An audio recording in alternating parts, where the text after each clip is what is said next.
This is Python's Paradise. This is your host, Greg Gilbert, aka the Python Hyena, straight out of Fredericton, New Brunswick, Canada. And we are on September 23rd, 2021. And finally, things are starting to open up a little bit. I'll finally get back in the studio for the first time in a year and a half. But boy, what a difference Zoom has made, being able to do this. And I have my 99th guest this year on with me tonight. And what great timing. I am a co-producer on 13 Fanboy. And my picture is going to be in the movie. And the trailer is said to come out tomorrow. What perfect timing, because I have a guest on the show tonight from the movie. Folks, allow me to introduce you to one of our fine actresses in 13 Fanboy. Her name is Neely Heil. How do you do, Neely? I'm very good. How are you, Greg? I'm doing fantastic. Awesome. I did a lot of work. I'm an essential worker as a cleaner. And I've done 3 buildings before I come here to do this today. Oh, gosh. Yeah. Wow. Yeah. But yeah, I'm busier than the 13 Fanboy. Yeah. But I wanted to ask you about your name, Neely, Neely, Heil, Heil. Okay, I've never heard of that before. Give me the origins of that. Of my first name? Because my last name is my husband's last name, but my first name, I'll tell you the only thing that I know. Your first name's not your husband's first name? It is not, luckily. All I know is that my mom and my grandmother really loved the show Valley of the Dolls. And apparently there was a Neely on that show who may or may not have been a prostitute. I've never seen the show, but anyways, they loved the name. So there you go. That's how my name became Neely. I wasn't aware that Valley of the Dolls was a show. I am aware of it being a movie. I believe it was a show way, way back. Because I've interviewed 3 people from the 1970 cult film Beyond the Valley of the Dolls. Oh, okay. Well, that's cool. Yep. Yep. Well, so your husband's first name is Neely too. You're not taking everything? No, I didn't take everything. No. Well, as I mentioned, look at my shirt. 13 Fanboy. Yeah. And this was when Tom Matthews was still part of the movie. Okay. Yeah. What is on your shirt? Because I'm seeing a lot. I'm seeing, what is that, Elvira? This is Elvira. And then we've got Lily Munster. Okay. I believe that both of these are Morticia Addams, just different versions. And then Bride of Frankenstein. Yeah. So I went on and themed it scary Halloween, so I do love Halloween, and this is a horror film. I thought, why not? Yeah, but Debbie Sue Voorhees is gonna love me more for dressing in the 30. Yes. Yes, she will. Yeah, no, and I might as well show off the tote bag while I'm on here. I love it. You love it? Why don't you have it? Come on. Nobody gave it to me. I'm showing you up here. Oh, absolutely. I am showing you up here. Absolutely. I don't have anything. I came in, filmed, and left. I drove 8 hours actually to film the scene that I filmed and then headed back to Texas.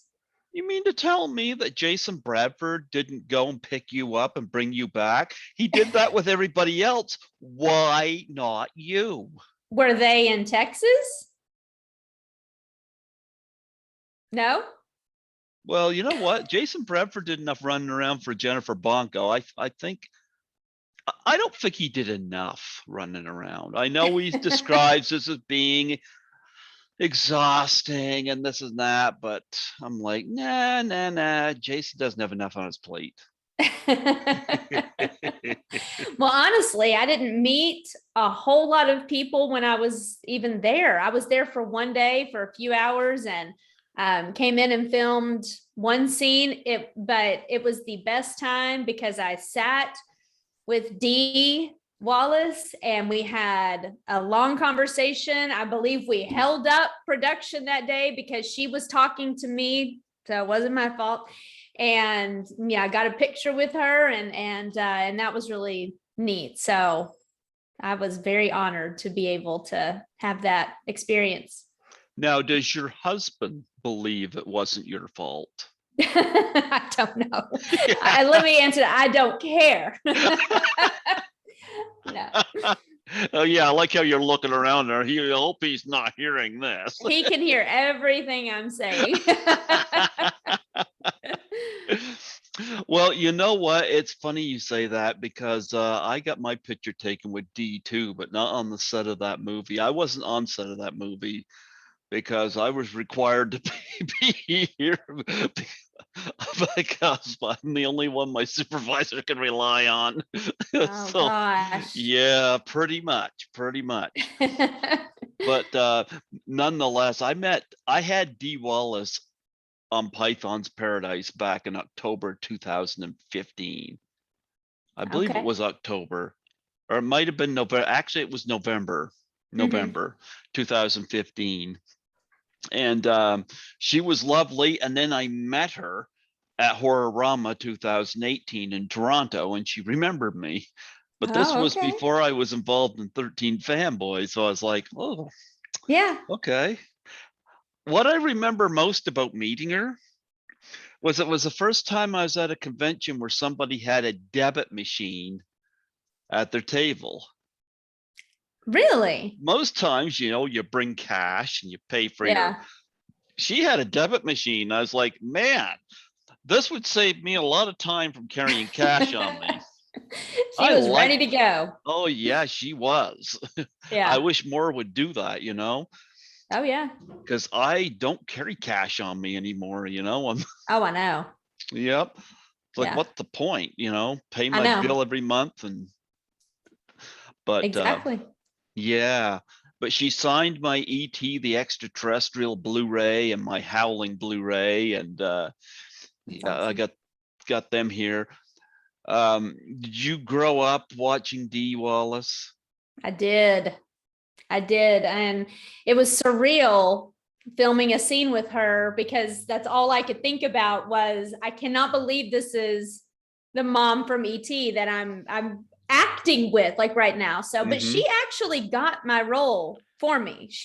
I mean, I auditioned for it, but she's the one who put my name in Deborah's ear because Dee's one of her really good friends. I'm really good friends with, and the connection we made, we made a connection. I told him I was auditioning for a movie that Dee was in, and he said, "Oh, hold on just a second." He texted Dee. Dee said, "Send your stuff, or tell her to send her stuff to me." I sent it in. She sent it to Deborah, and I got the audition because I had already put in for it and didn't hear anything, and then I almost immediately heard from Deborah. So when I met Dee, I said, "I'm the one that the friend of hers is Robert Craighead." Mm-hmm. And he does a lot of stuff with Tyler Perry, and he's an actor out in LA. But I said, "I'm Robert's friend." And she goes, "Oh my gosh." And that's why she wanted to sit down and talk with me for a little bit and actually asked me to take a picture. I was like, this is crazy. Dee's asking me to take a picture so she could send it in to Robert. So, but it was just surreal being able to have that experience. It really was. So, Well, before we dive a little more detail in 13 Fanboy, I want to get to know you a little bit. Give us a mhm. little bit of your background, your upbringing, and what led you to want to be into acting. Well, I've always wanted to perform Mm-hmm. in some sense. And when I went off to college, I now I'm 40, so that was a long time ago, but You're 39. 39. You're not fooling me.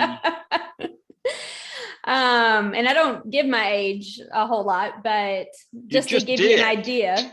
What'd you say? You just did. I know I don't do that a whole lot, but just to give you an idea of how long ago that was. Knew I kind of wanted to do performing, but kind of got, drug off into another direction. So I actually taught high school math and was a coach for 7 years out after college.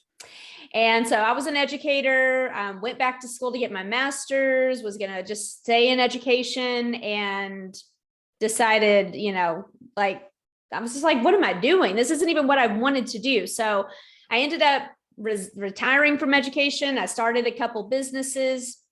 That's okay. I didn't want to do math either. Well, I love math. Don't get me wrong. I love it. Don't. I used to put 1 and 1 together and get 11.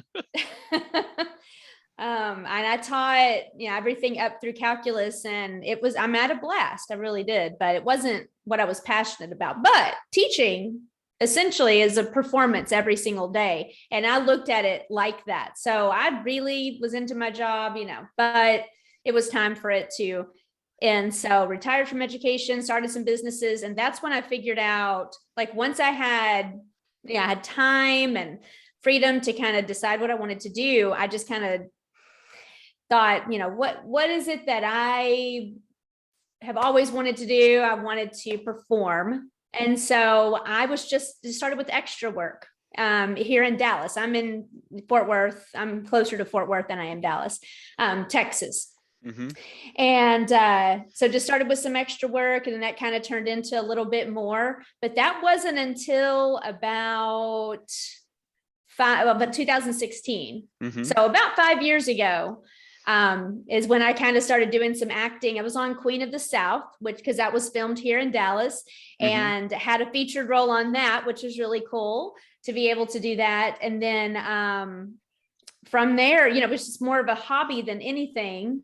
I did some theater and finally decided that this is what I was going to do. So got an agent in New Mexico, and this was the first thing that popped up in New Mexico. And it wasn't even really related to my agent, but we ended up kind of working something out, and then I was able to come out there. And then the pandemic hit right after I filmed that.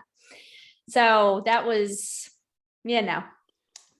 so that kind of halted everything for everybody. Yeah. But anyways, and then outside of acting, I am producing music, and I have a business, a social marketing business that I run. So, and I'm a mom. I have 4 kids, and I'm married. So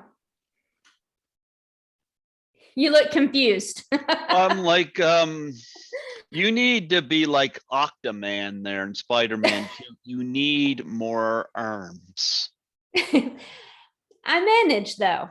So you learn, and I manage it all. I do a pretty good job. So who's easier to take care of, the kids or your husband? Oh, well, my husband is my partner, so he does just as much as I do. That's the really good thing, is that we're a team. So I can tell he's in earshot. I know, because you're he can maybe hear that. I'm not sure, but it is true. It is true. I'm lucky. Yeah. Oh, I wish I could teach my cat to do the same thing. I'm just here barely getting by here on my job, and my cat will not help with the rent. Oh, yeah. And you're in Canada. I didn't know that. I am. I'm in a part of Canada. Where'd you get the black cup? Man, that's cool. Get Starbucks. I thought Darth Vader gave it to you or something. No, it's like I love Halloween, so it makes me think of Halloween. So I got it last year during this season at Starbucks. You go. Yeah. I'm in a part of Canada that nobody knows about. In fact, I could swear that when the Ultimate Warrior used to say he was from parts unknown, I'm like, what? He's from New Brunswick, Canada? Nobody knows where New Brunswick, Canada is. I'm Yeah. 2 hours ahead of you. Mm, Yeah, and I'm an hour ahead of New York time. And that okay. surprises a lot of people. But I'm like, yeah, nobody knows where we are. Yeah, We did get the jump on the pandemic though, but it's still a pain in the that's ass. true. I know. Well, I I got know. double vaxxed and I went to a coffee shop today and I had to present my vaccine papers and I'm like, are we really going Wow. there? Are we really going there? Like, They're not doing that here yet in Texas, but I'm sure I hear California is doing that. So I'm sure it's coming. it puts me in mind of the book of Revelations in the Bible. I'm like, this reminds me of the mark of the beast. We're just getting Mm. closer and closer to that. But I have my double vax, and I'm like, if there's a booster, I'm like, I may put my foot down and say no. How many holes do they have to put in me before they realize I'm not a dartboard? I know. It's just tiring. But Yeah. and I only got the vaccine so I could travel to Toronto and do a convention this fall where I promote this. Awesome. Yeah. Awesome. So that's why I did it. And I got people down there waiting for me and I haven't seen in a Mhm. couple of years, but it's like I'm just tired of this, like where did this all happen? Somebody ate a bat in China or something? Is that how that all started? Probably not, Well, but that's what I keep hearing. And I was like, yeah. stop eating bats. Yeah. I highly doubt that's what it is, but I mean, there's no way for anybody to actually know, but doubtful that that is what it is. So, but hopefully we're able to get it under control and people start getting vaccinated and do their part. I mean, this isn't any different than another pandemic that's happened and we had to get vaccinated, right? So that's what people did. And so we got to get it under control though, so that we can go back to not back to normal because there's no normal anymore, but go back to something that resembles normal at least. Did your husband have to take you kicking and screaming to get your No, vaccine? No. no, no. I was very willing to do it. We went and got the first one and it was fine. And then we went and did the second one, and both of us were very, very sick. I mean, couldn't move sick. Like, wasn't sure if I was dying or what on the second one. It was really bad. And so I mean, I guess there's going to be a booster at some point. It makes me very nervous to get it, but You want to hear my story? sure. I got the first one, fine, just a sore arm. I got the second one, fine, just a sore arm. But I didn't have time to stop because I had to get a new car that day because my old car stalled down a busy street. Oh. So I didn't have time to stop. But I know it knocked my supervisor out for 2 or 3 days. I'm like, good thing you can rely on me. Yeah. Yeah. I'm not sure why it makes some people really sick and some people not, but both of us, it was very weird that we both felt the exact same way. And and we don't get sick ever, knock on wood. I'll knock on this wood. We never are sick. And so that was, I mean, when we have kids to pick up from school and take to school and it was very difficult to manage that because we were out like the sickest I've ever been.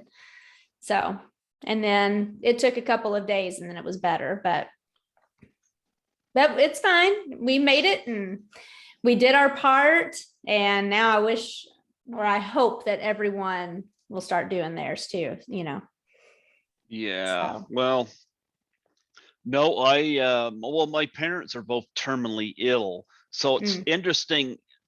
They had nothing more than a sore arm. So I don't know. I went through it and did it, but I'm like, enough's enough. I don't need a booster. It's like, I just need to get on with my life. It's like enough of this crap, Mm-hmm. but But anyway, yeah, you're part of 13 Fanboy. If I remember correctly, you play a character named Sarah, right? I do. I actually Okay. created my name. I didn't get the role of Sarah. I got the role of secretary at the psychiatrist's office. But in the meantime, while we're doing our scene, Dee starts ad-libbing, and I'm all about that. So I'm going back and forth, and she says, "What is your name?" And it hit me that I didn't have one. So I said it in the moment. I said, Sarah. And then when the scene ended, I looked at Deborah and I said, I guess I'm Sarah, because I didn't have a name, and everyone cracked up laughing. So it was fun. Why didn't you just say your husband's name? Well, I don't know, but oh my gosh. Maybe because it's a male name. They would have cracked up even more. Maybe I just wanted the take to actually be a good one if possible, just because she went completely like off the script and it was good. And so whether that ended up getting used or not, I don't know. But so who's the psychiatrist, her or you? I'm the secretary. You're for the secretary. Psychiatrist. Yes. Oh. Yeah. So I was at a desk. Dee walks in and we have a conversation, and she's going to see the doctor. So you don't have her lay on a couch and listen to her problems? I didn't get the role of psychiatrist. I have a very small role. She could have told you all about the problems she had on the set of Cujo. True. That would have been perfectly fine. I would have loved that. And you could have done like Richard Jenkins and There's Something About Mary, kind of skip off and come back, and you've got the napkin. Yeah, because You're just trying to ease into that chair. Oh my gosh. Dee's still talking. Yeah. I met Dee, lovely woman, it was nice to meet her. I hope to meet her again. And but yeah, so you just had a small part in this. Yes. Well, talk about working with Debbie Sue Voorhees, because I've had her on here 4 times, and I think it was the 3rd time she being on here that this was brought up. So she's been on here 4 times, and of course she's famous for playing Tina in Friday the 13th Part 5, and so now she's directing this, and I got on board. How I got on board was that she mentioned Tracy Savage's name, and I knew I was hooked. I actually don't know who that is. Who's Tracy Savage? She was in Part 3. Okay. And I had a big crush on her in that movie. Oh, okay. So that's why I got involved, and that's why my picture is in a scene with her. I think Debbie Sue used Tracy as a weapon to get me involved. I was like, yeah, project, yeah, great. Oh, she's in it. Oh, my wallet, I could feel it aching. Oh my gosh. My wallet is saying, no, do not extract anything. I got to extract. It's Tracy Savage. I can't say no. Oh, yeah. We'll talk about working. Talk about first arriving on the set. Who did you meet when you got on the set, when you first arrived? Oh, well, I almost immediately met, I call her Deborah, but I know she goes by Debbie Sue. I don't know her super well, so that would be why. But met Deborah pretty much right off the bat, introduced myself. And then there were I can't remember actually what other actors that I met. One of them, I can't remember which ones, but anyways. And then Dee came on pretty quick, and I tried to say something to her, but we were supposed to kind of let her be, Dee Wallace, have her space. And then we just waited for a long time, probably like an hour before we filmed. And yeah, so honestly, besides Deborah, I couldn't tell you anybody's names. I just know that everyone was very professional. They were so much fun. They made it a blast, even though we were sitting and waiting for a long time. I mean, it was a really good experience for sure. Did you see Debbie Sue in Friday the 13th, Part 5? So I knew that you would probably ask me about Friday the 13th. Unpopular opinion, maybe, but I do like Friday the 13th movies, but I have not, it wasn't my favorite. I'll say that. It wasn't my favorite out of, I love slasher films, but I haven't seen, like, I probably haven't seen Part 5. I know I've seen a few of them, but I have seen all of the Nightmare on Elm Streets. I have seen all of the Halloweens. I've seen, but Friday the 13th. I love the original Halloween. I love the original Halloween. Oh, it's so good. It's so good. But the Friday the 13th, yeah, they kind of run together for me. So I know I've seen a few, but and actually when I went back and watched her scene, it looks familiar to me. So I probably have seen it at some point growing up. What year did Part 5 come out? Do you know? 1985. 85. So I was 4 years old. So, but I have seen, for sure, I've seen the first 3. I saw Jason Takes Manhattan. I remember seeing that one. Okay. If you're going to see any of the Friday the 13th movies, watch Part 4, The Final Chapter. Okay. That's the one with Corey Feldman. That's the scariest one. Plus, it's got the best Jason out of the bunch, which is Ted White. Okay. Yep. He's the best Jason. He's the scariest Jason. And I actually got a signed hockey mask of his over the inside that tote bag. Awesome. Yep. Yeah. So Part 4 I recommend, and Part 6, Jason Lives. Jason Lives. And I'm not sure I've seen Part 6 either. Yeah. Well, that's the one where Tommy Jarvis digs Jason up, and there's a lot of humor in it. Oh, okay. Yep. Okay. So watch Part 4 and watch Part 6, The Final Chapter, and Jason Lives. They're the 2 out of the series I have little, if anything, to complain about. I have nitpicks about the others. Yep. But some of them more than others. I'd say Jason X is a shit show at best.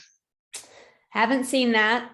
Good. You didn't miss anything. All right. It's the one where he goes to space.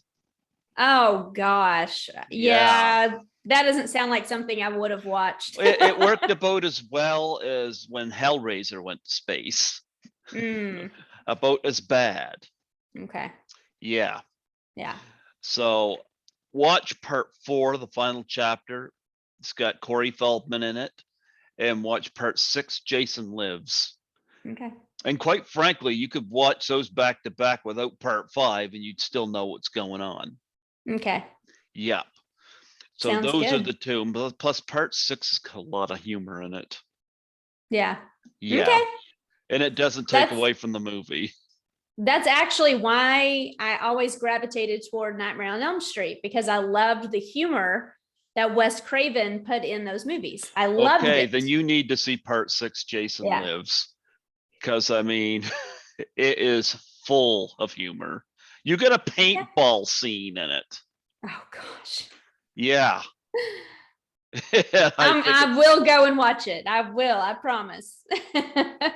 I mean, you get somebody gets his face slammed against a tree, and the tree, there's blood on it, but there's a happy face on the tree. Oh my gosh. And the happy face comes from a misogynist that just happened to be the one whose face hit the tree. So he wasn't a happy character, but that's what the imprint left. It's very funny. Wow. Tom McLaughlin, when he made the movie, he wanted to do an homage to old monster movies. So when Jason comes out of the grave, it's very Frankenstein. And that was something. You got Alice Cooper on the soundtrack. Awesome. Yep, that adds Yep. to it. You get a Oh, yeah. car chase in this movie, which is nice. And of course, Tommy Jarvis is digging Jason's grave up with Horseshack from Welcome Back, Kotter, of all people. And when he says, "My heart can't take this anymore," that's kind of a pun, foreshadowing pun on what's to come. Oh my gosh. You get a grave digger that breaks the fourth wall. Oh. Oh yeah. He looks at the camera and said, "Some people have a strange idea of entertainment." Huh. That's Why? interesting. Because That's different. he has to cover the grave back up, which doesn't have Jason's body in it. Oh gosh. Yeah. It is. I think Jason Lives is fantastic. I think it's fantastic. It's a lot of fun. So if you like humor in your movies, watch Jason Lives Part 6. I would definitely do that. I recommend it highly. And it's not funny in a way that just detracts from the material. Tom McLaughlin was asked, "You can make it funny, but just don't make fun of the character of Jason." Because that would lessen him. So yeah. Yep. Yeah. And plus, it's got some of the most unique kills in the movies in the series. So, yep. So, and it's actually got kids at the camp. None of them die. Don't worry. That's good. Although one of them does ask one of the kids, "What were you gonna be when you grew up?" Oh my gosh. They get to hide under the bed, and one of the counselors, they get her under the bed, and one of the kids turns the other. One of them says, "Real, we're dead meat, real dead meat." His friend goes, "What were you gonna be when you grew up?" Oh my gosh. No, the kids don't die. That's good. But there's a lot of humor in this movie. So if you like humor, watch Jason Lives. I think you'll love it. Oh yeah. Yep. Definitely. And plus, it's got a rockin' soundtrack. I mean, you got Alice Cooper. Oh yeah. And plus, C.J. Graham, the Jason in that, is in 13 Fanboy. I know that name. Yeah. Yep. I didn't get to meet him, but yeah. Yep. Awesome. But in terms of scariest, watch the final chapter, part 4. Okay. Love the final chapter. So part 4 and 6, and I like part 2 as well. And I like a lot of them, but it's like when you watch a movie, it's like, I would have done this different, would have done this different, would have done this different. With parts 4 and 6, I don't do a lot of that, if any. Yep. Yeah. So, yeah. So would you say Friday the 13th is your favorite slasher film or series? It might be my favorite slasher series because I grew up with them. You see, I saw part 2 when I was a young teenager because I was baited into watching it. And it became the first time I'd seen a naked woman. Oh, okay. We had like 3 kills. And the moment Kirsten Baker goes skinny dip, and that's where my mom came in and turned the television off. I would imagine, yeah. I would love to meet her so I could tell her about how educated she made me on the female form. Because I was maybe 12 or 13 or something like that when I saw that. I was into guy things, so yeah. My cousins were a bit in the dirty-minded side, so they didn't mind showing a kid my age the stuff I wasn't supposed to be watching. That's kids. I have teenagers, so I understand. Yeah. But nonetheless, I think my favorite horror film is Halloween, the original. And if you ever get a chance to meet Sandy Johnson, who played Judith Myers, she's a doll. She's an absolute doll. I like Dressed to Kill a lot. It's a Brian De Palma film. I love Miss 45 with Zoe Tamerlis Land, and for his vampire film, I love Fright Night, the original. The original Fright Night's good. Yeah, Yep. I love And it. werewolf films, American Werewolf in London and The Howling, I'm pretty much neck and neck on those. They're both great. Mhm. I could name a lot of horror films I like. I like a lot of giallo films as well, like Deep Red and Suspiria and stuff like that. So I Okay. got I got a lot of taste. So I'm looking forward to seeing what Debbie Sue does with 13 Fanboy, because when she says one of her um influences was Cape Fear. Mm, Now, I think she's talking about the Scorsese's version with Robert De Niro and Nick Nolte. I'm sure. It's been so long since I've seen that. Not too long ago, I did see the original one with Gregory Peck and Robert Okay. Mitchum. Yep, and that was really good. So I've never seen that one. I don't even know if I knew that Cape Fear with Robert De Niro was a remake. it's a So, remake. okay. 1962, the original came out. Gregory Peck Okay. was being harassed by Robert Mitchum, I believe. So, yep. Okay. Not as bloody, of course, Yeah. but it was 2 years after Psycho, so it certainly was violent. Mm, Yeah. okay. Yeah. Now, Psycho. Do you like Psycho? I love I love it. Hitchcock. I've had Hitchcock's Yeah. granddaughter on here. Really? Okay. Yep. I love pretty much everything Alfred Hitchcock's made. Yeah. It's good. Yep. Yep. Very good. Yep. It's classic. Besides Psycho, do you have other Hitchcock favorites? Honestly, growing up, I just watched the show.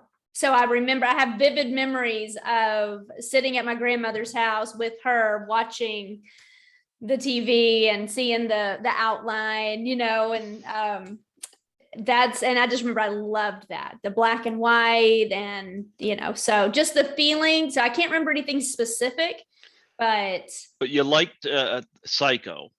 Yes. Okay.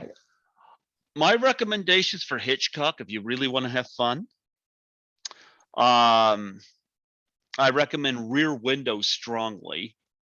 Okay. With Jimmy That Stewart. Sounds familiar. James Stewart and Grace Kelly, because he's in a wheelchair and he's watching his neighbors. And you're seeing everything through Jimmy Stewart's eyes.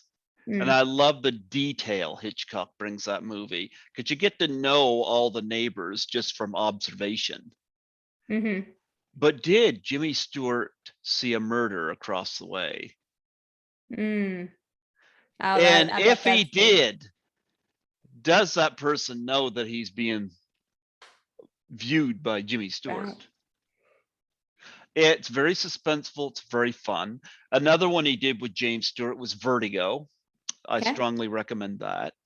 He did some movies with Cary Grant. I recommend To Catch a Thief, which is some of the most gorgeous photography with Cary Grant and Grace Kelly. That is a lot of fun. And North by Northwest, Cary Grant is as funniest in that. But it's also a caper film, and there's a lot of them. He did The Birds, of course, and oh yes, that's right. I've seen that. I do like Frenzy. Did Frenzy the year I was born, and that was the first, I think, the first time he had nudity in one of his movies. Okay. Yep. But yeah, Hitchcock's great. Yeah. Hitchcock is great. Yeah. I'm glad you're willing to look back at some of that. So one thing I can't stand is hearing people, oh, I won't watch such and such a film because it's in black and white.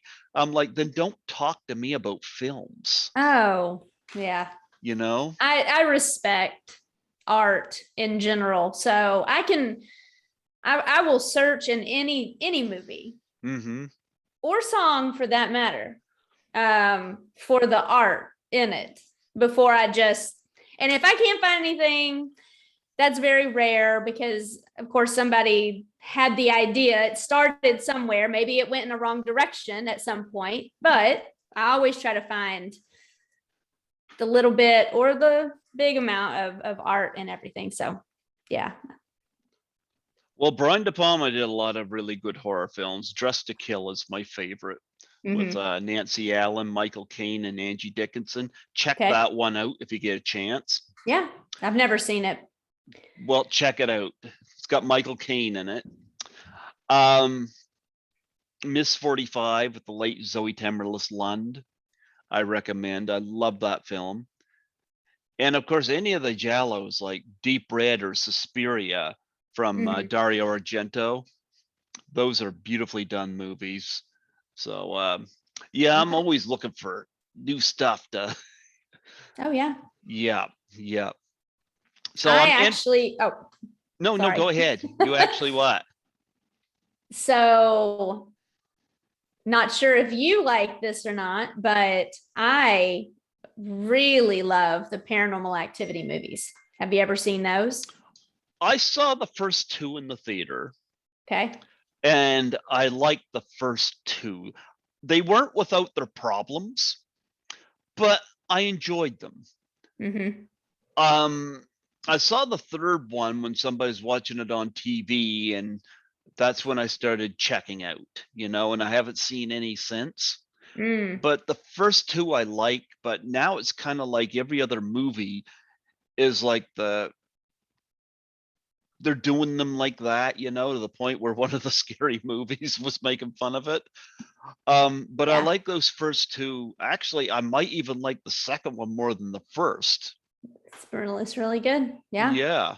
You need to see part 4 though, before you stop watching them. Yeah, you need to watch part 4. Part 5, I think it's called The Marked Ones. And then the last one that was made, Ghost Dimension, is, if you do end up watching them, you'll understand why it's not my favorite, but there's good parts, because I'm always going to search for the good in it. So there are good parts in it. But you can't stop.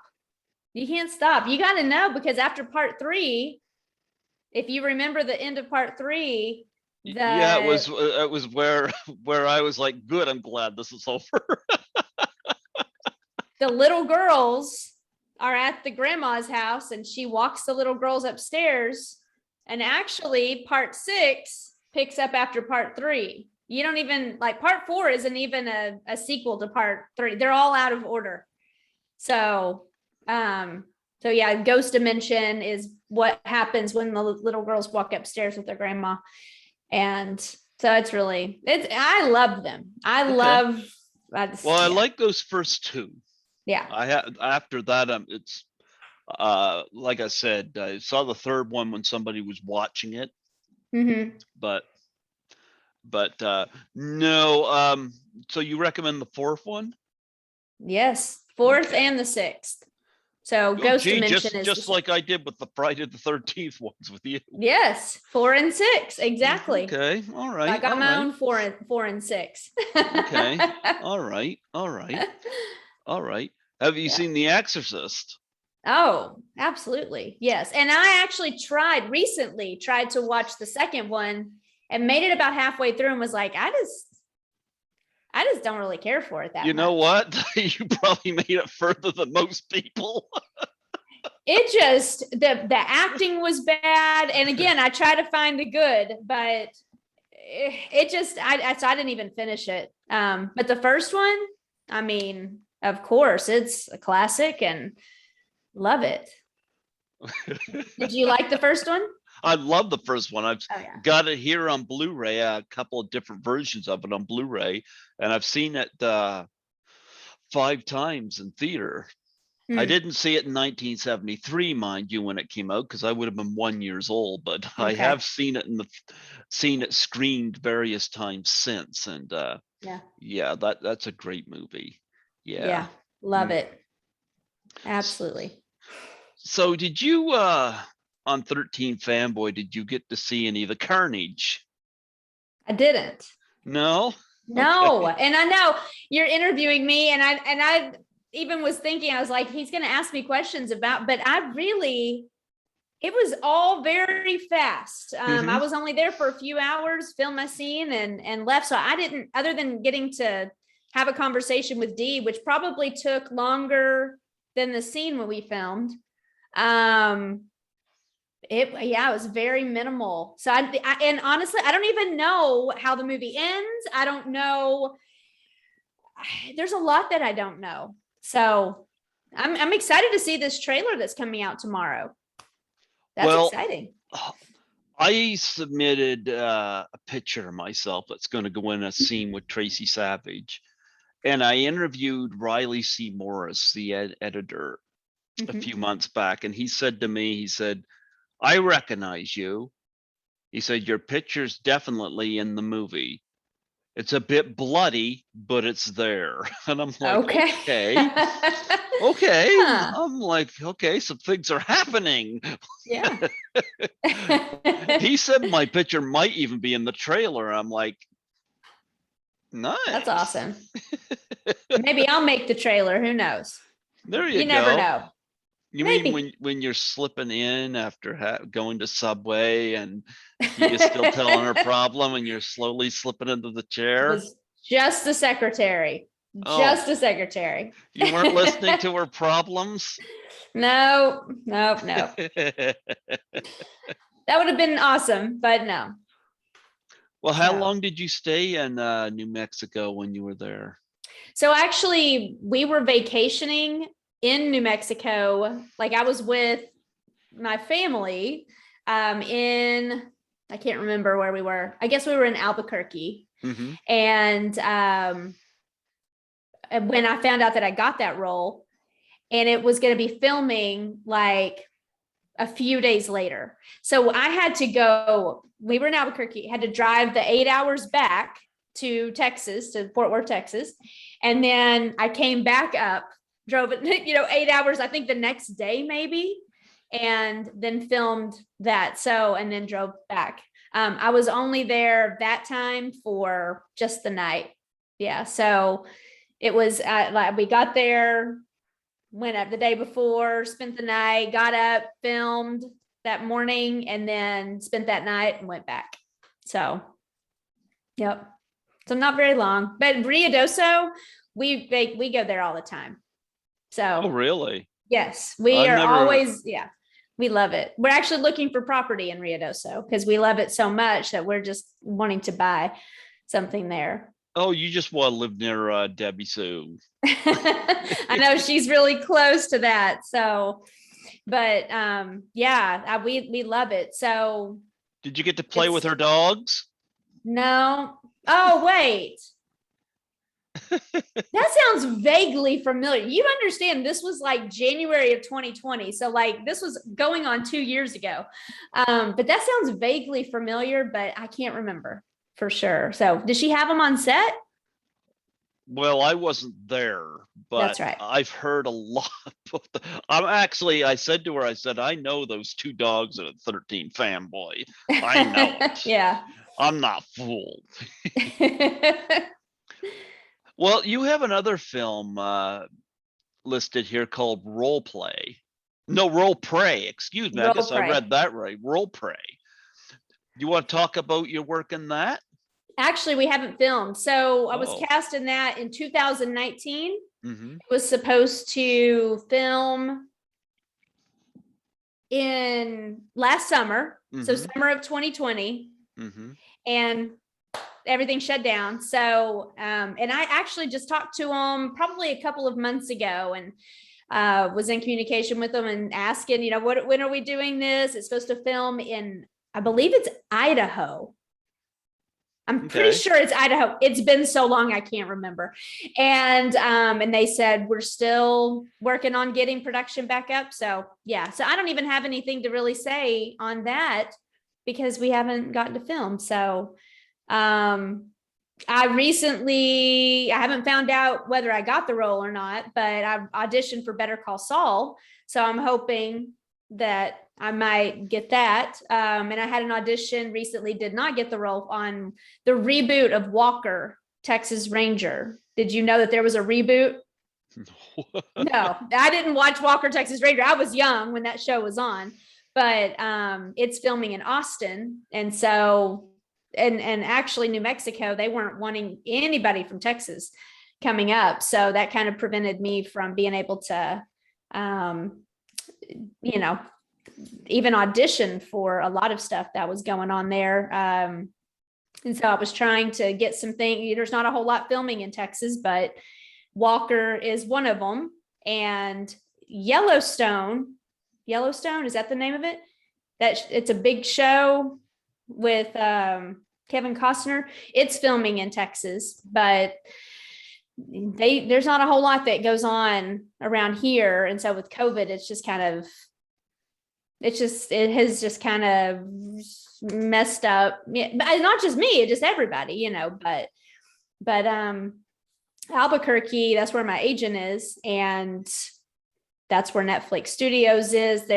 But she even said there wasn't a ton of stuff coming up there because people aren't wanting to open back up. So anyways, it's just been tough. So hopefully Role Play will pick back up at some point when everybody starts getting their shots, right?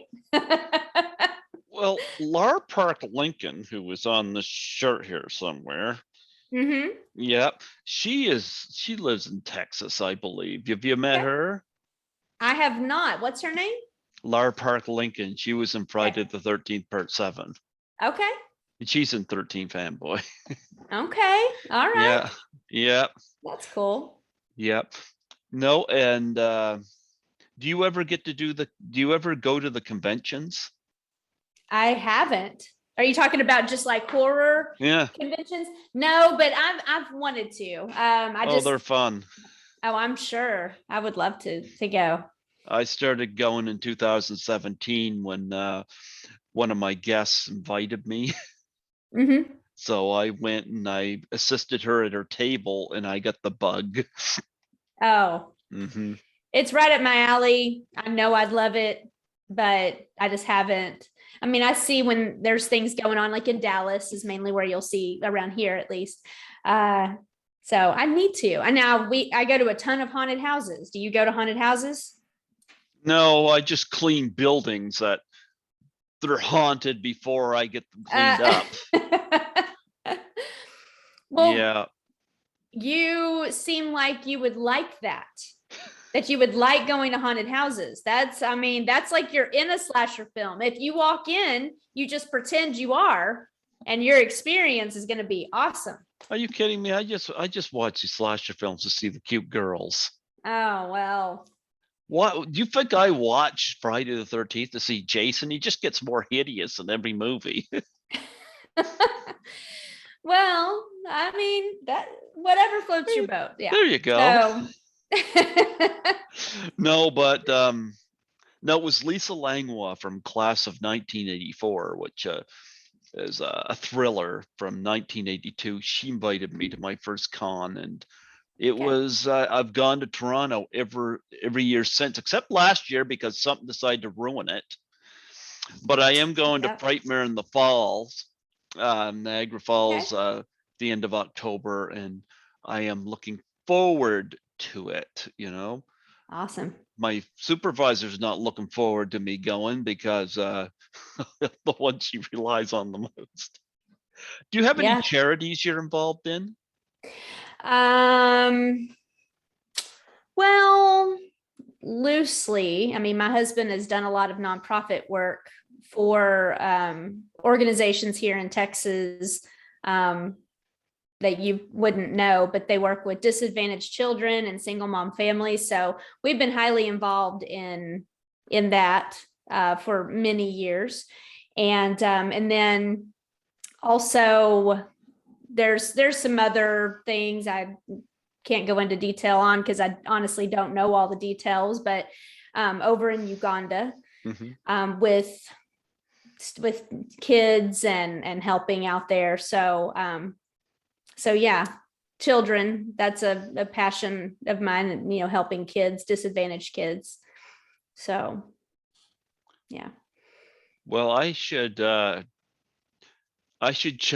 you about the charity that myself and a couple other people from 13 Fanboy have been throwing out to people involved in that movie. Okay. Have you heard of, well, remember when the Ice Bucket Challenge was really big? Yes. Well, after that one, another one came out after we unfortunately lost Robin Williams.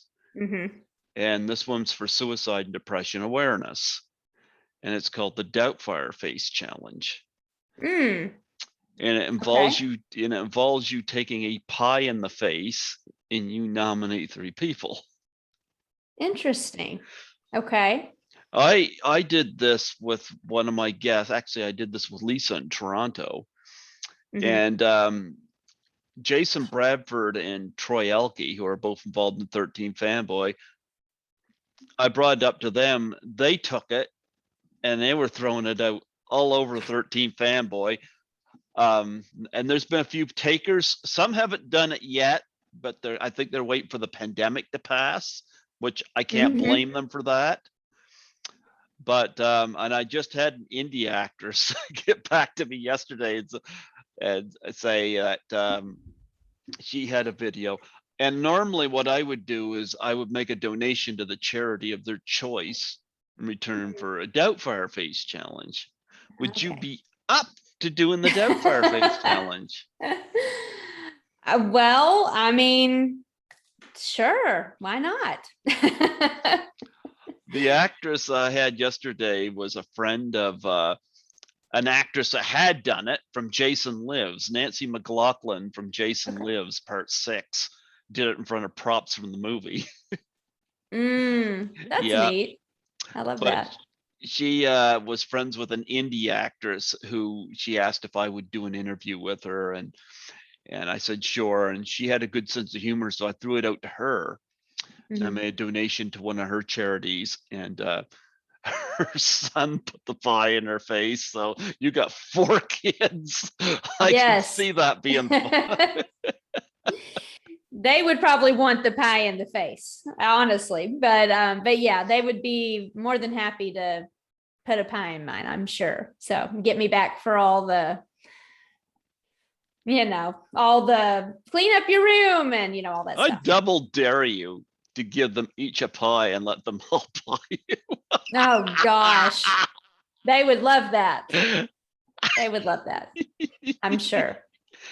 We'll see if we can make that happen. I might take one for the team. We'll see. Well, I'll tell you what, you do the challenge and I'll donate to the charity of your choice. Do you have a charity in mind? Do I have one in mind? Yes, I do. So, I mean, I would have to think.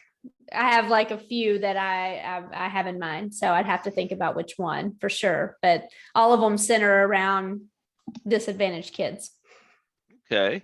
Yeah. Well, I'll tell you what, we could talk about it in Messenger on Facebook. And yeah, because that's one thing I have done, because I kind of want to get this out there, but I also want people that are in the industry to do it because that's what people want to see. Yeah. Yep. Oh, I know. Yep. Well, actually, I'll say this one thing on the movie Role Play. They were, so I had to do a pie in the face for that movie, and it was part of the campaign because the movie is, it deals with sex trafficking, and so they ran a campaign. It was before we started. They were raising money and they were running this campaign, and it was a pie in the face for, I can't remember exactly. I was trying to think of what all it was, it entailed, but I just remember that I said something, something about stopping sex trafficking, and then I think my husband did it, the pie in the face. And then they put all the videos of all the actors doing it into one video, and then put it out as part of that campaign and kind of promoting the movie at the same time. So I thought that was pretty neat. So I've actually heard of people doing that before. It was just a different focus. So yeah. Okay. I've actually done it before. Is that video up? I'd like to see that. Yeah, I'd have to, it's been so long now. I'd have to go back and look to see, what that website even is, but it is on a website that was promoting the movie. So, Okay. yeah. Okay. So, You should do one and let all 4 of your kids fight. I think that would be hilarious. That would probably go viral, I'm sure. That would be a first. I haven't seen that before. Yeah. Yeah.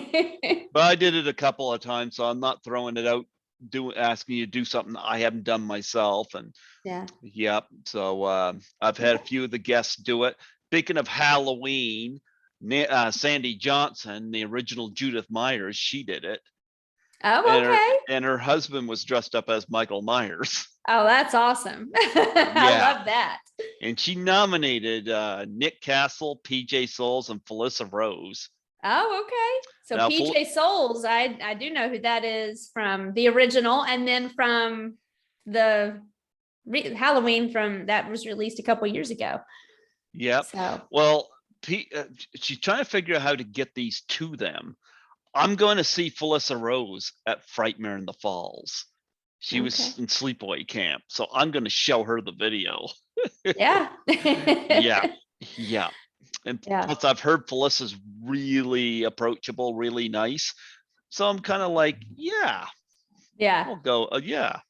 That's awesome. Awesome. Yep. Well, like I said, you get a charity, you let me know. I'll make a donation, and you do one and throw it out. If you know people in the industry, throw it out to them. Okay. You could even pitch it at the 13 Fanboy people. Okay. Awesome. Yep. Yeah, it sounds like a plan. There you go. Anything else you want to discuss before we close off?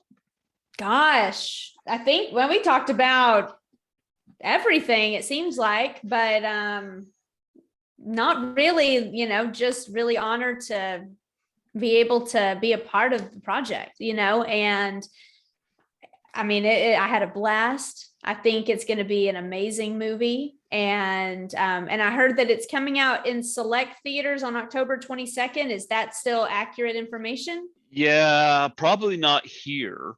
However, I'm hoping, knock on wood, because I go to Toronto on October 28th, and I'm there until November 4th. And if 13 Fanboy plays there sometime during that time, I want to see it, because I'd like to see it on the big screen if I could. Yes, that'd be amazing. Yep. So, yep. I mean, I would love it if we got it. I mean, if we get shit like After We Fall, then yeah, I'd like to see 13 Fanboy. Yeah. Yeah. After We Fall should fall right in the nearest trash bin. Yeah. Yeah. But I'm looking forward to seeing this too. And it's been a while. And Debbie Sue was very lucky. She got it all shot before the lockdown. Oh, yeah, I know. It was right. I mean, I think I filmed in like the middle of January, and everything shut down middle of March. So got everything, and I was toward the end. So got everything in right before. I was thinking the same thing, how lucky that was. So, because not everybody was so lucky, they were having to quit halfway through things and stuff. So, yeah. Well, in Role Play, do you have a big role in that? I don't really know. Okay. It's not a big role. I wouldn't say that. I think that it's under 20 lines. I'm an FBI Agent Rush, actually. That's my name in that. Yeah. So, but yeah, I would say smaller role, but and I believe it's a small movie. Okay. Kind of like 13 Fanboy. Kind of had the same feel to it from like when I started talking to Deborah and everything. It kind of had the same feel, but then I don't really know because we haven't gotten to film. So, but hopefully that'll pick up soon. So you're looking forward to playing an FBI agent? Oh yeah, definitely Definitely looking forward to that. I will dominate that role. You tell the director that you want to blow the bad guys away. Hopefully I get to do something like that. That would be awesome. You tell them you want to rewrite the role if they don't do that. I'll make sure I do that. Have the handcuff them and beat them with a nice stick. Tell them you want to go all Sarah Connor on them. Sarah Connor from Terminator. Yeah. Yeah. I could definitely do that. Yeah. There you go. Well, you know what? It was wonderful having you on here today. I wanted to get more people from 13 Fanboy on, and I was scouting through and looking at the other participants, and you got a lot of people from the industry that are in that are very well known, get a lot of attention, and that's fine. But there's also a lot of real talented people that aren't quite out there. Right. And I love searching those people out, And so you're one of those people I sought out, and I found you online. Yeah. And I'm glad to have you on here today. Well, thank you. Yeah. Thank you very much for having me. I had a blast doing this, so very honored. And when role play comes up, I thought it was role play. Yeah. I gotta say, I like that spin. Role play. Yeah. So when that comes out, you're more than welcome to come back on. Okay. Well, I mean, I don't know. Do you just concentrate on like actors? Is that mainly what you do? I concentrate on everybody. Okay.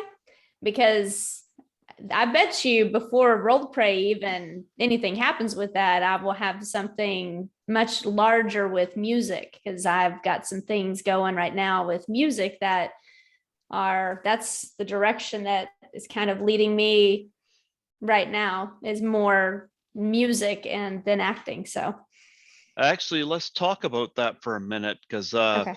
I never thought about that. It's funny you say that, because I've had a lot of musicians sent my way. In fact, I've had a lot sent my way recently. Angela O'Neill, who was in the movie Sorority House Massacre. Yeah. Well, she is a musician now. Okay. And she has sent people my way. And I didn't know who these people were, but that's fine. I don't discriminate.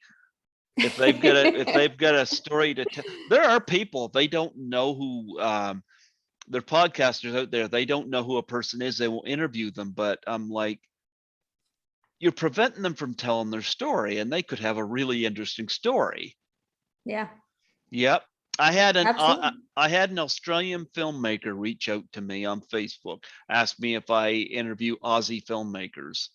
I didn't know who this guy was, but I said, yeah. And I had him on a Zoom interview for 2.5 hours. Wow. And it was easy, we just talked, and I looked at his filmography, and he filled me in, and we had a great chat. So I always encourage people, go for the story anywhere. So talk about being a musician. What instruments do you play? So it's very different. It's very different. I'm a singer, and so that would be my instrument, my main instrument. But I would say, like, not even secondary, that'd be one instrument. So I am a beat maker currently and learning the production side. So I have some things in the works that were like collaborations with people who are in, I would say, more of the hip hop genre of music. And, I kind of, I'll name drop here for a second. So are you familiar with Timbaland? Yeah. Okay. So Timbaland. So he has a group of beat makers that he kind of not manages, but it's called the Beat Club. And so being a part of that, I've learned a lot, and being around those people. And then that's also networking. So I'm making my way into that whole scene. And I stick out somewhat like a sore thumb, but it's something that I'm passionate about. And so I'm kind of essentially going to college, but I'm not in college, but I'm teaching myself how to do all of these things with the help of all of this group of people around me. And so that's kind of the direction I'm going. I have a couple of collaborations. One person in particular is he just became a platinum producer because one of the albums he worked on went platinum with an artist named Lil Baby. I don't know if you've ever heard of Lil Baby. There's a lot of Lils out there, but Lil Baby, his last album just went platinum. And so this person that I'm collaborating with worked on his album as a producer. So that is the direction that, like, I've had a lot going on with that, and just have kind of immersed myself in this world that I've always loved. I just didn't really know how to get into it, really. Like, I didn't know what it entailed. And I finally just said, this is what I'm doing. I'm going to sit down, I'm going to learn how to do this.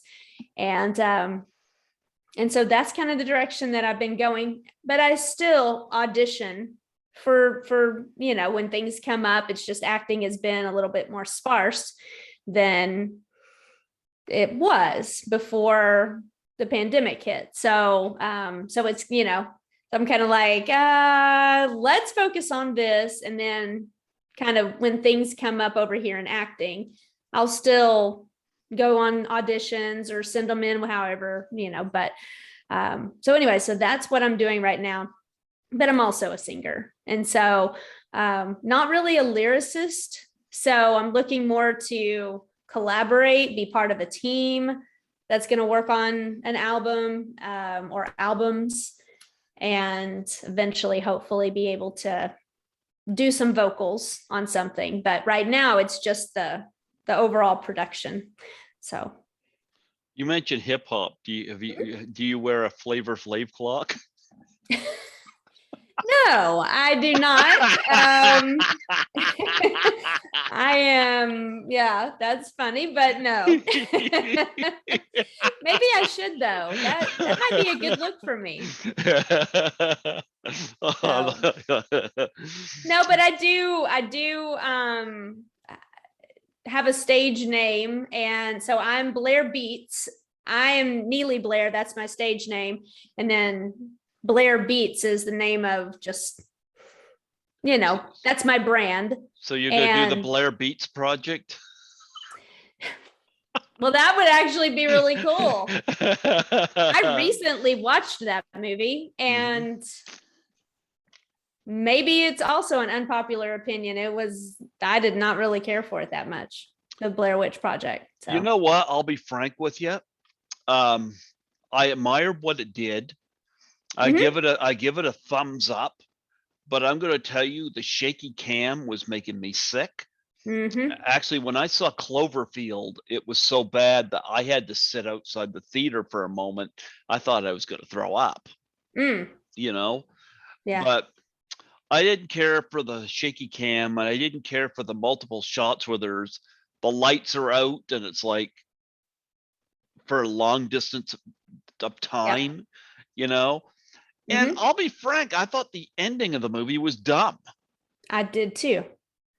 Like, okay, you got somebody standing in a corner. Yeah, I used to see the teacher do that to students when I was in elementary and junior high. Yeah, like, it wasn't my favorite. Now, I admired what it did. It was certainly better than anything that came after it.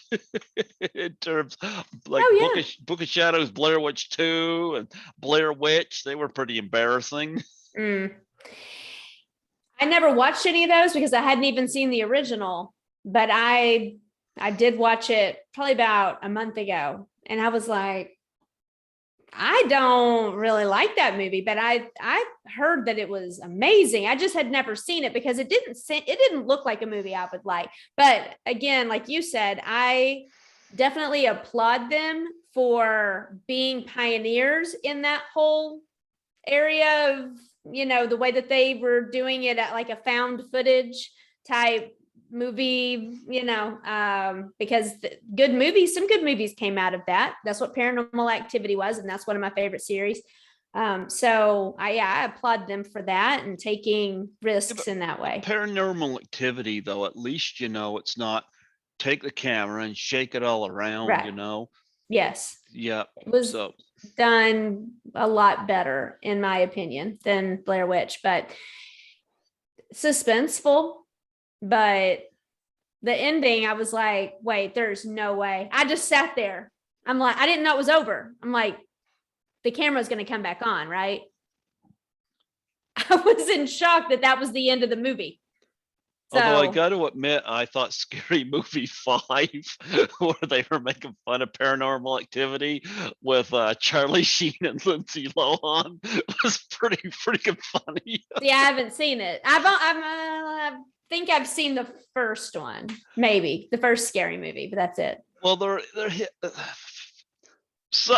I thought the first one was by far the best for Scary Movie, but the fifth one, I got to admit, the opening where you got Charlie Sheen and you got Lindsay Lohan, and the whole setup is Paranormal Activity.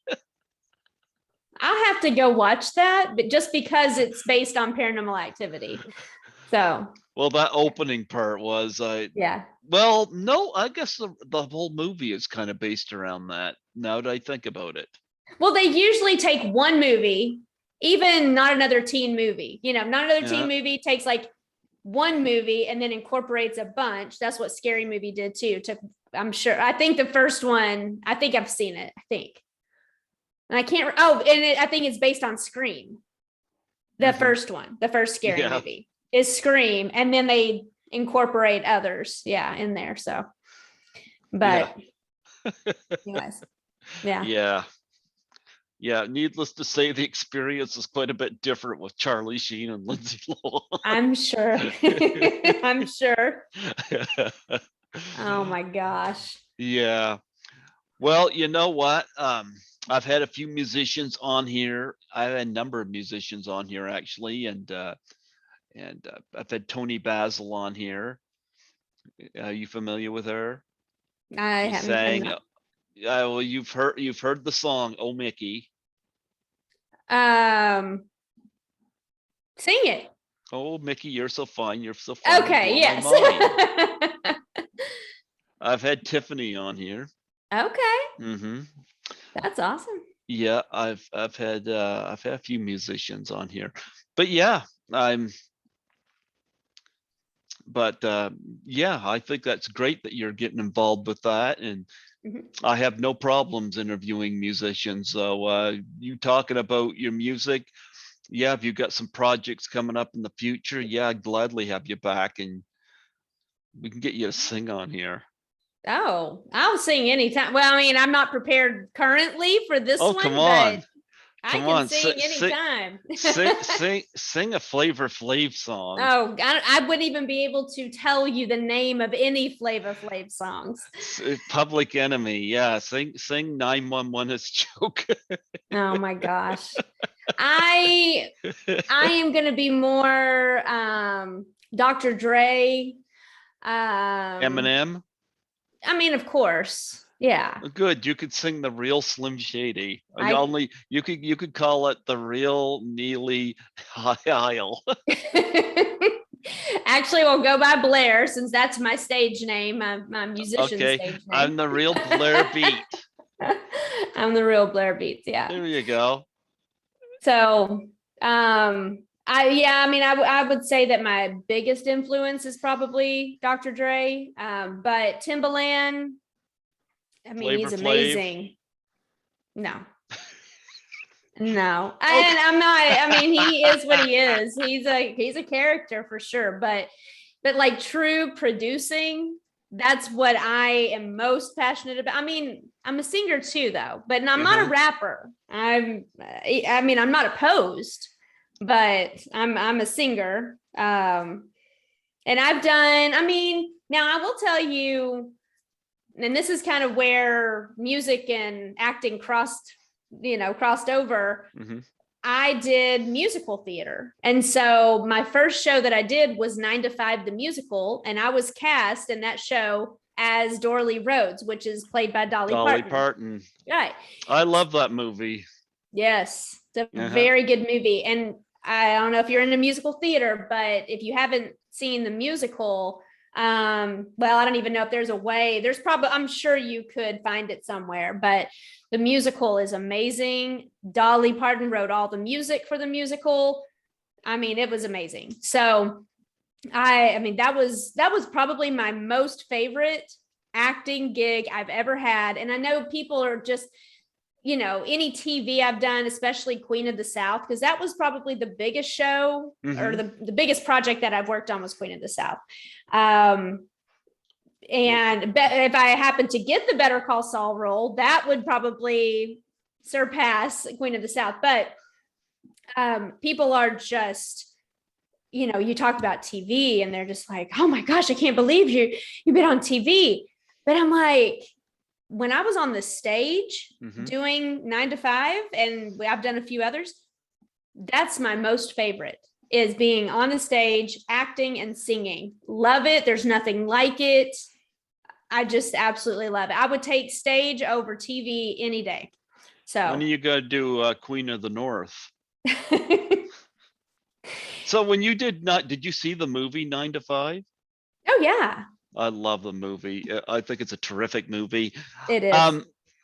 So you played Dolly Parton. So did you get to hog tie the guy and stick a sock in his mouth there in the office? You absolutely do. In the musical, so it's a dream sequence, right? Because that's what they're doing in the movie. So I love the dream sequence. Yeah, they build that dream sequence into the musical, and so Dorothy, Violet, and oh my gosh, I lost my train of thought. I can't remember her name. Judy. They all have their own fantasies, with him, and so I did. I was dressed up as a cowgirl, and I had to learn how to rope. And so on the stage, I was doing this, and I was actually that week during Tech Week, I was out in the parking lot, and they had somebody come in to teach me how to rope, because I didn't know how to do that. And I had to throw the rope around him on the stage. And and we're talking our theater that we did that in, it holds probably 400 to 500 people. And we performed for 5 weeks, every 4 shows a weekend. And so I was very nervous about that opening night, being able to get that rope down, but throw it around him and then tighten it up, throw him down a hay bale, and then I had to wrap it all while I'm singing. And the song is called Cowgirl's Revenge. Okay. So I'm singing this song, Cowgirl's Revenge, as I am bent over, tying his arms up, tying his legs up. And then I take a branding iron and brand him. And then the guys that are dancing in the background behind me carry him off. It was a very good scene. Yes. Obviously you can tell that's my passion. I love being able to be on the stage and sing and dance and act, and I love it. Is your husband afraid you're going to take the branding iron to him? Maybe he'd like it. I don't know. We'll have to see. So how did they do?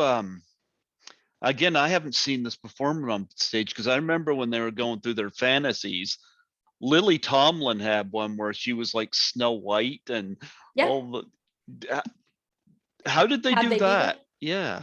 So we had a scene that we filmed, and then before the show even opened, and they put it up on the screen, but we dressed up as princesses. And Violet that's Lily Tomlin. was Snow White, and it's like a castle, and we're in this castle, and I don't even remember all the ins and outs of it, but this video.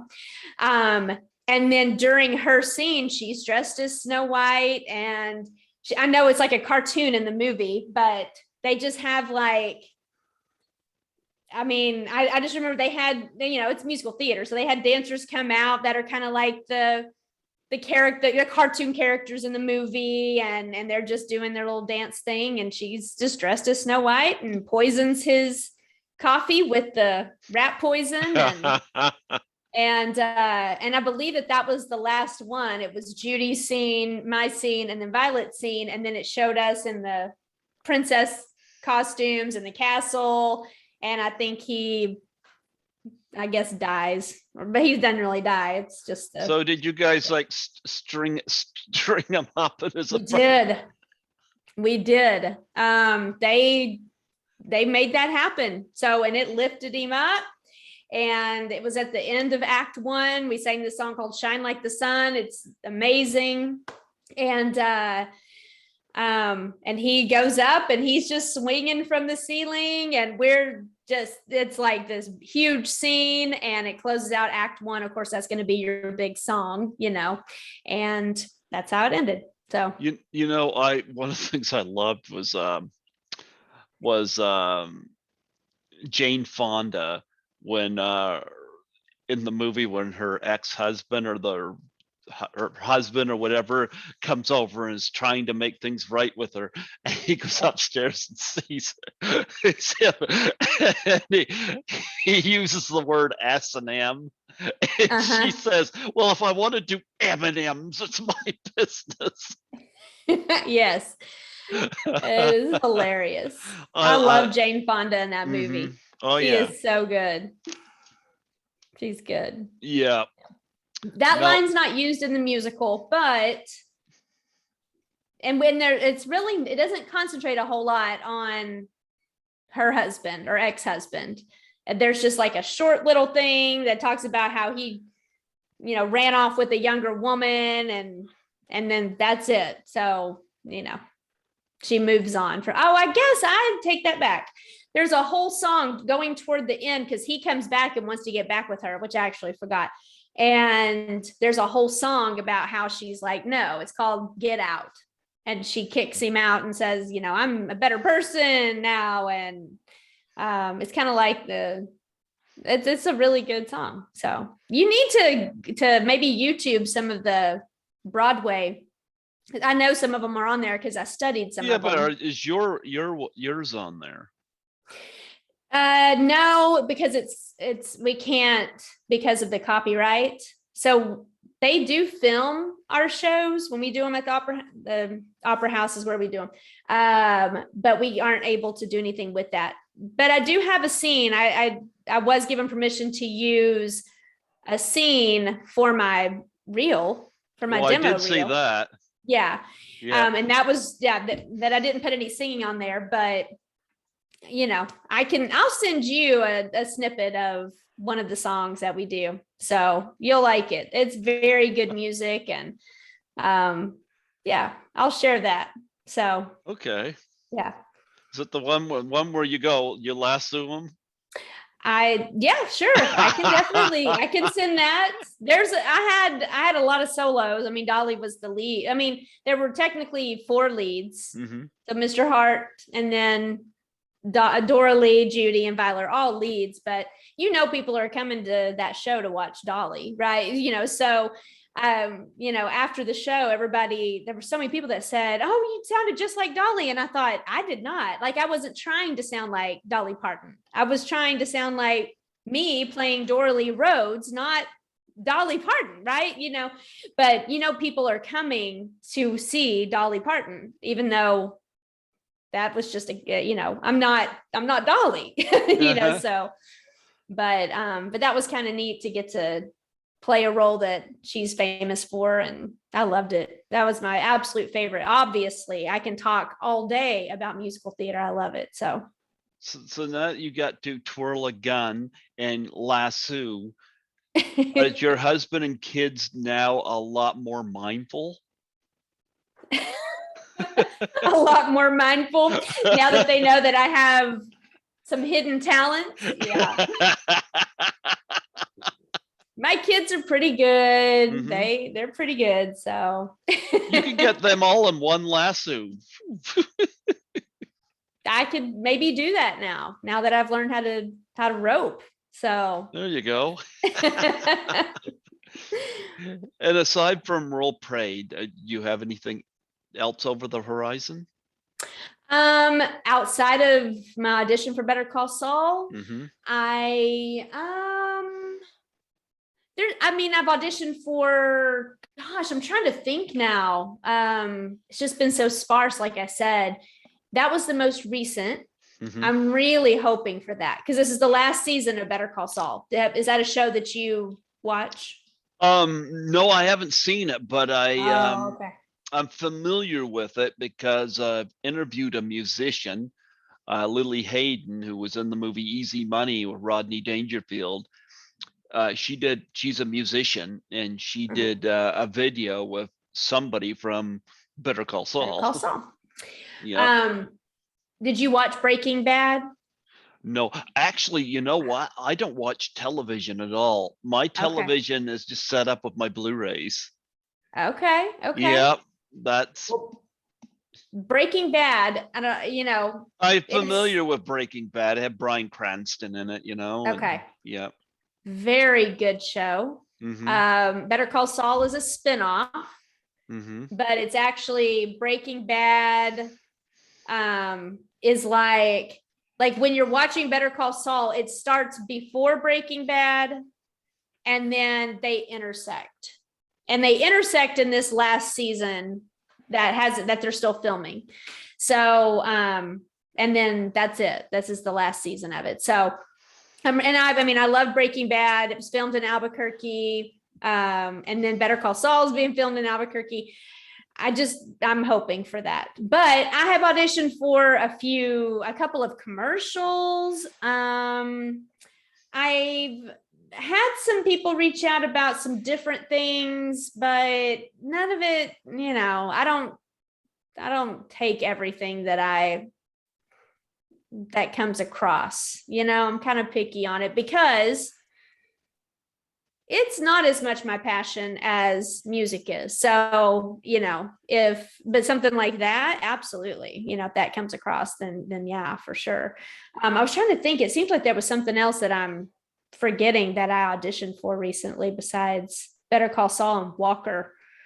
Those are the two big shows. But anyways, I actually just talked to Deborah just not even a month ago. And I said, listen, I didn't get to die in 13 Fanboy, but I really want to die. So the next project that you work on, please contact me. I will audition for it and you can cast me as somebody who dies. And she slapped.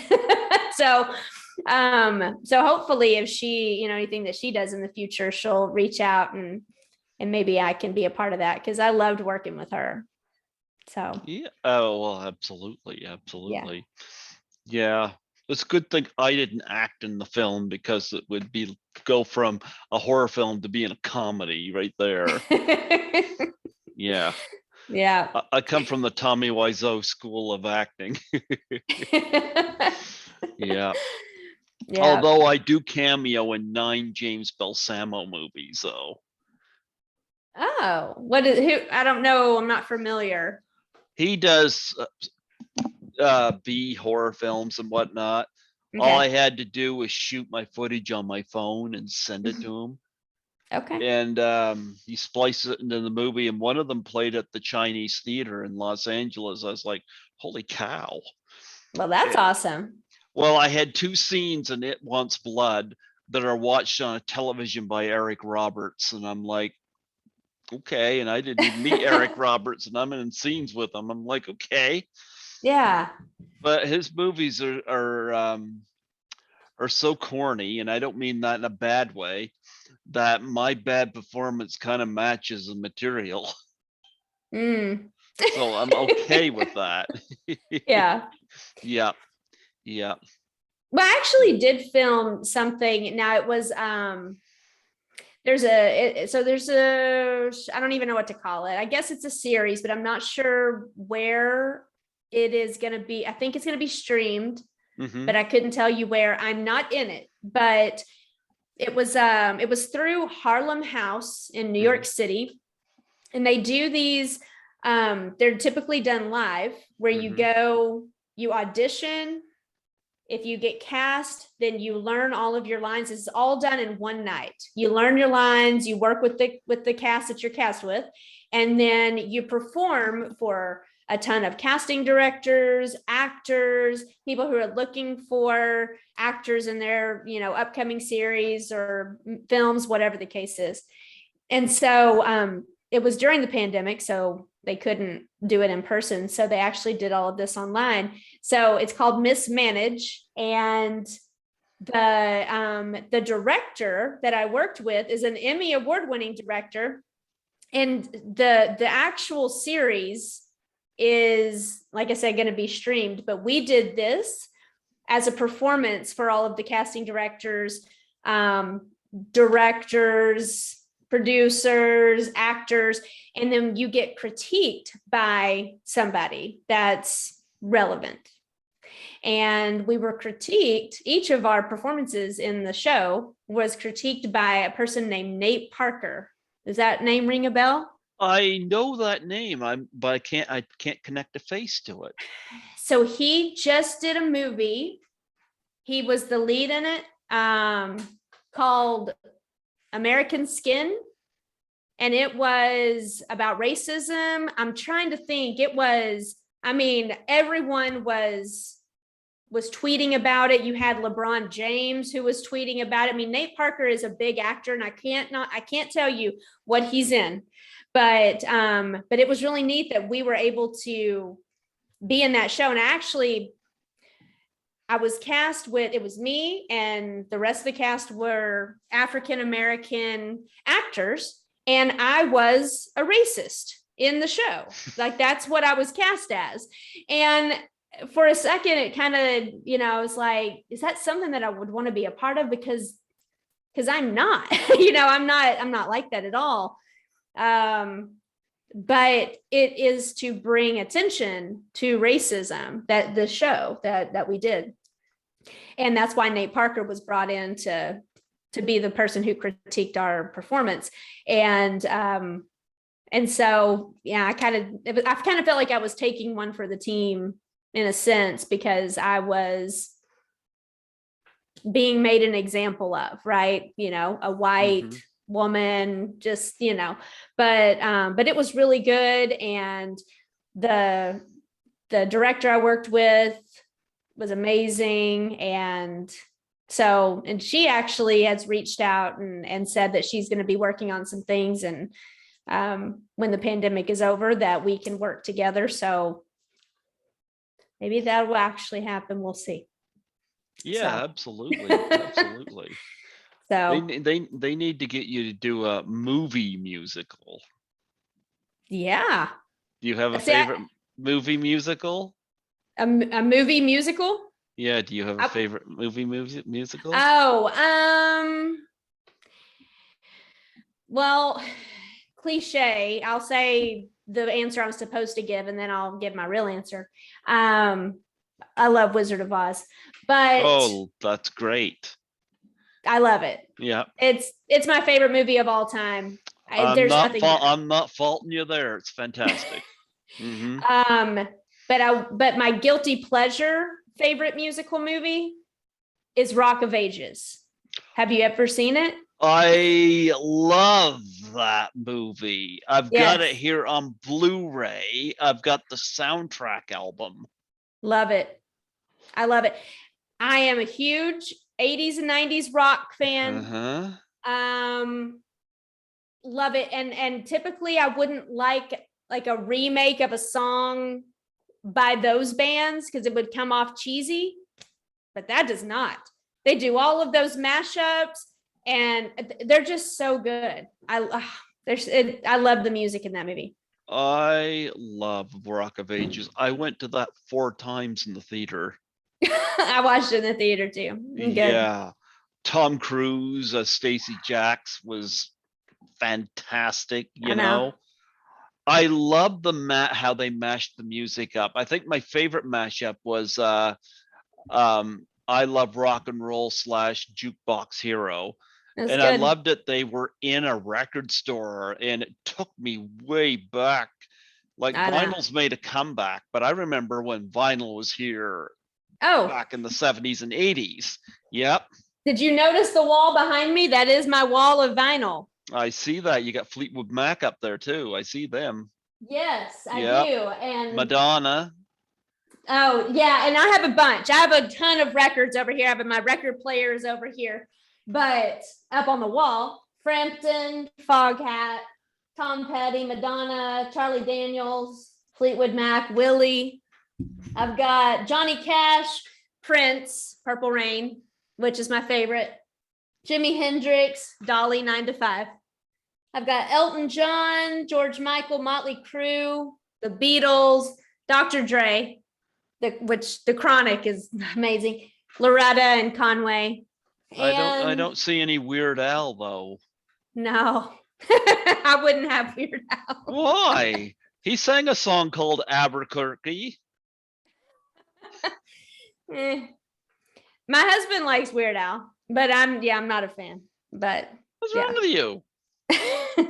We're diving into that part of the interview now. What's wrong with you? There's plenty to say there, but Rock of Ages, I love the scene where they're going through the record store and Julian Howe is swinging off that stuff, and I love Rock of Ages. Like I said, I've got that here on Blu-ray. I went to it 4 times, and it just took me back because I remember that time. Yes.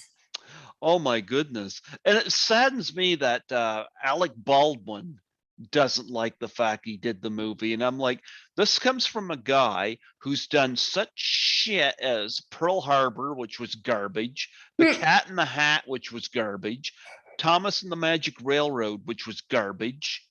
And I'm sure if I could think of it, he'd probably done other garbage.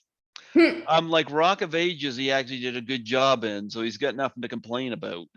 But yeah, he was great in that movie. Yeah.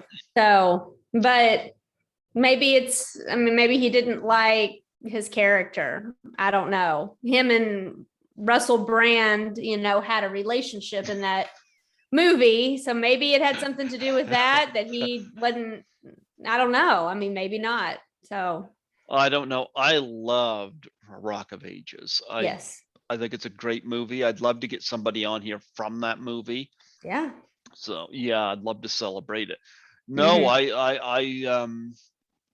that is one of my favorite movies of the last decade, Yeah.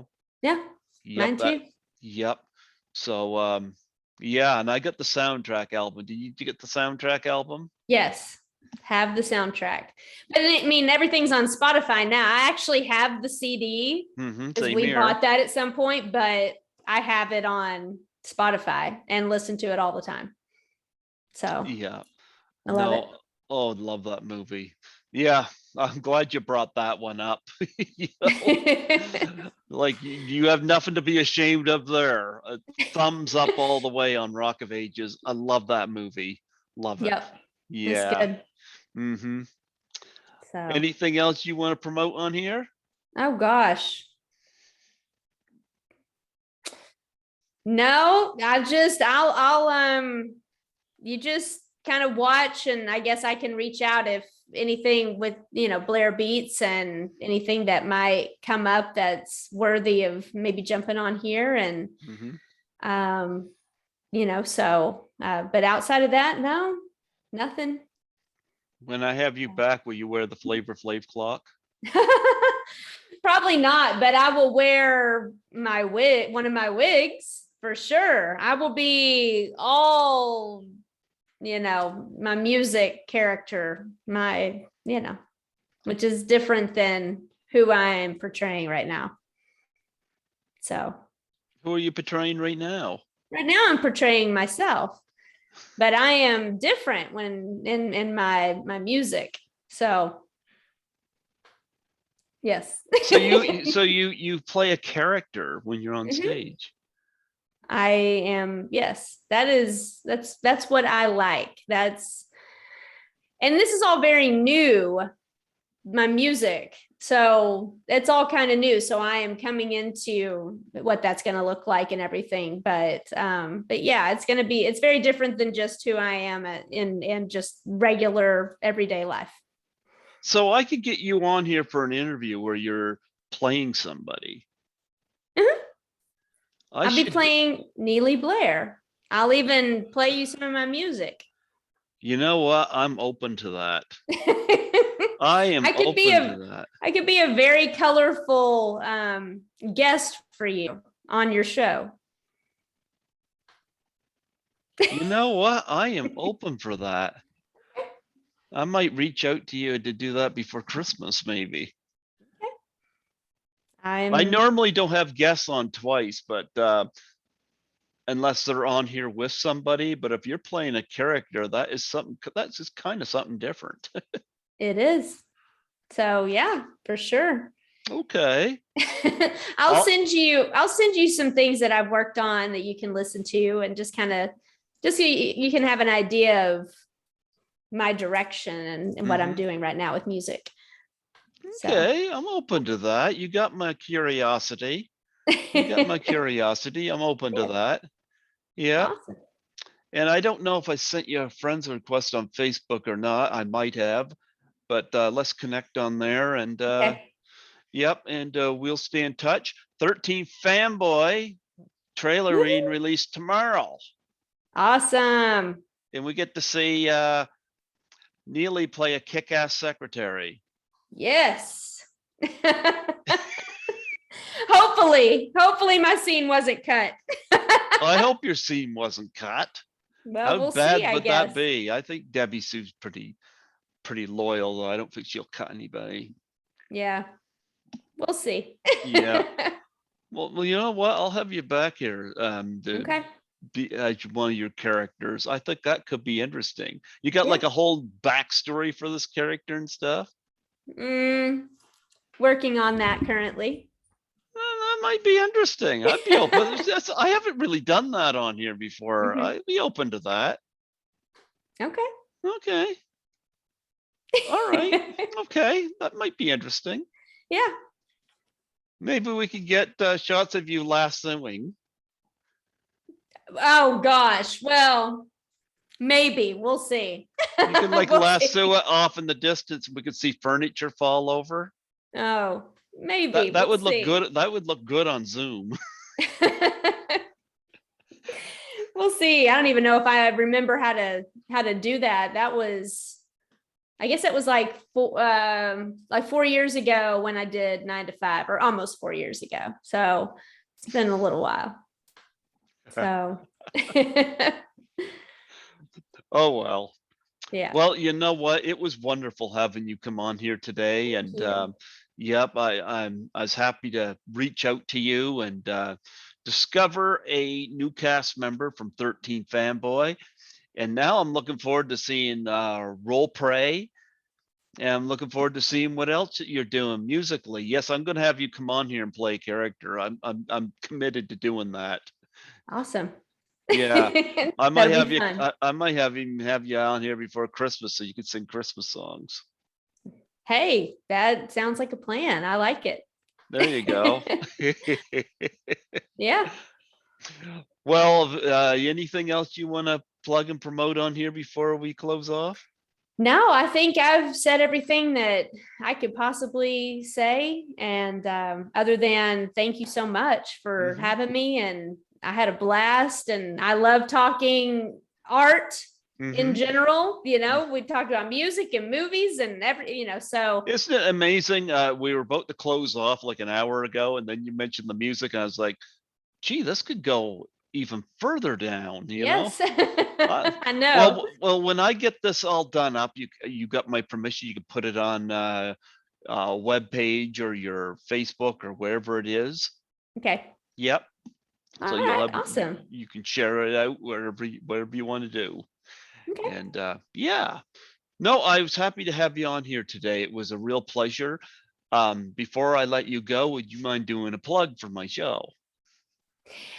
Yeah, sure. What do you want me to say? Is there anything specific? Just state your name. Say you're listening to Greg Gilbert on Python's Paradise. All right. So I'm Neely Heil, and you're listening to Greg Gilbert on Python's Paradise.